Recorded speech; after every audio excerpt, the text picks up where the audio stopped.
تست رول و پیچ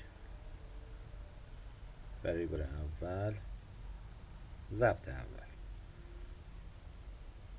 مرحله اول روشن کردن دستگاه، ربات خودش رو ریست میکنه.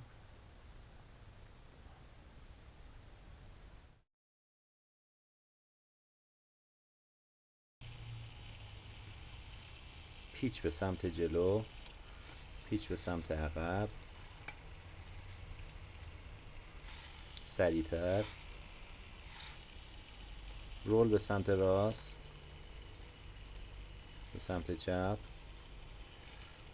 البته کالیبره نیست ولی حرکات رو درست انجام میده. سعی میکنه سطح رو کاملا. یه رول ترکیبی و با پیچ هر دو رو داریم انجام میدیم. حالا در جهت مخالف